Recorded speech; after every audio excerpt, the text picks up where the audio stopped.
Hello, today I'll be talking about a book called Q Order. The Q Order is a young adult science fiction novel, and it is the fourth book in the Maze Runner series, written by James Dashner. It is the first prequel in the series telling the events before the Maze Runner and the Fever Code. The book followed from this book is the Fever Code, and it was published on August 2012. Mainly, this book talks about a group of people that has banded together after the ravaging of the sun flares. In this group, there are the young adults, Mark and Trina, is childhood neighbors and friends, and also now lovers. The group also includes the ex-soldiers Alec and Lena, and other stray teenagers Darnell, Toad and Misty.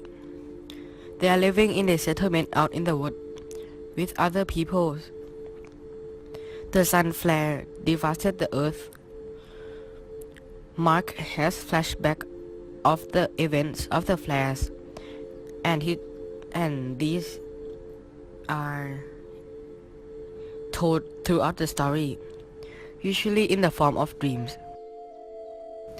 It starts when Mark returning home from school on the subway along with Trina. When the power goes off, everyone leaves the train. Mark and Trina get off as well, only to hear screaming and see burning bodies. As they are escaping through the tunnels, they are concerned by criminals and then saved by the ex-soldier Alec. Alec takes them into their group, which includes Lena, Darnell, the Toad, Misty and Baxter. The groups escape from the tunnel and a cascade of boiling water from the flooded ocean.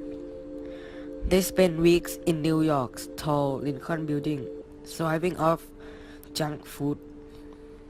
They are able to survive the solar radiation this way. One day a boat comes down from the flooded street of New York. Its violent passengers shoot Baxter for no good reason.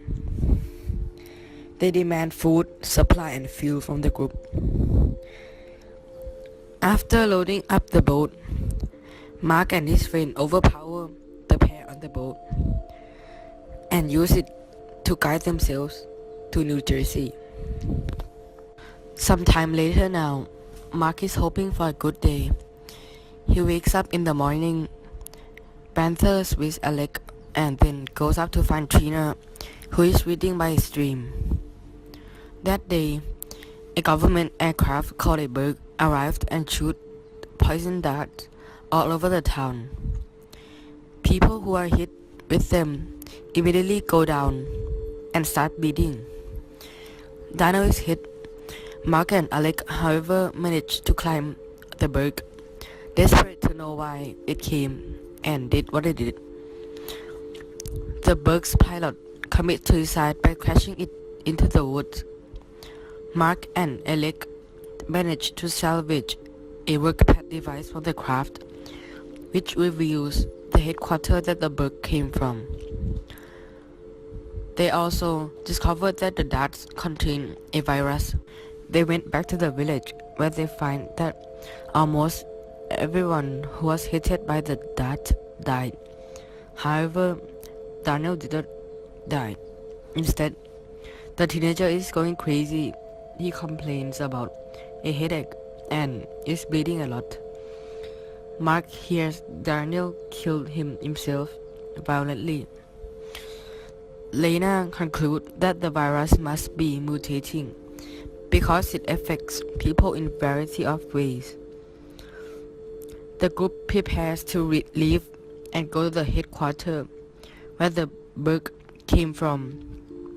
But Misty feels sick and stay behind with the Toad, her best friend. Insist on staying with her. A few nights later, they found a little girl left behind in a village named Didi. She was struck by a dart and must be infected, but she is so young that the group takes her with them. Mark and his friend hear chanting and singing as they go on. So Mark and Alec went to check out for the sound, leaving Lena and Trina and Didi behind. They discovered a crazy cow dancing around a fire. The cowed villagers are the ones who left Didi behind.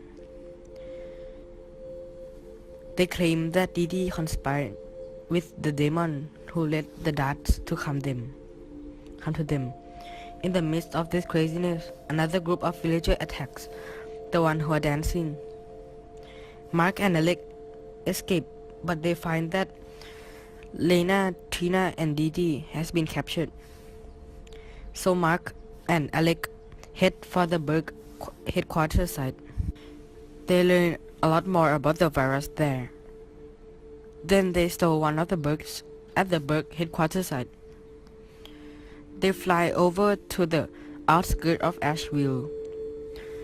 With this, the madness of the flare take over people everywhere.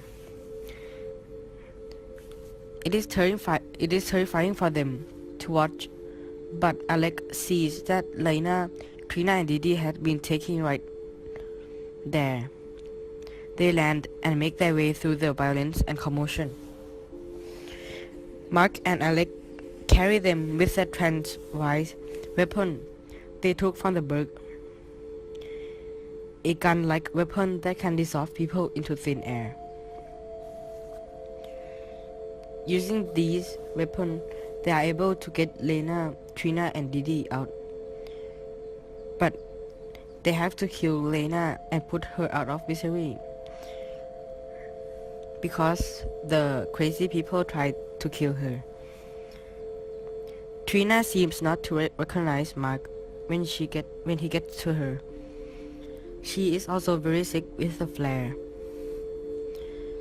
Then Mark and his friend fight their way back out from the crazy suburb of Asheville and back to the Berg. Alec and Mark agreed to head to Asheville again to deliver Didi to the flat trend that they heard about in the Berg headquarters site.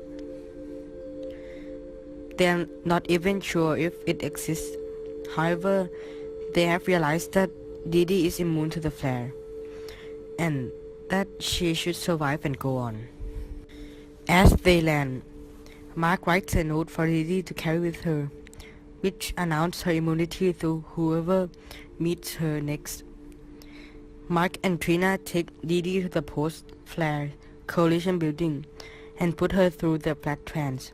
Crazy people arrived at the door. As planned, Alec crashed the Berg into the building, destroying the flat trans. In that last moment, Trina shows that she recognized Mark by whispering his name into his ear.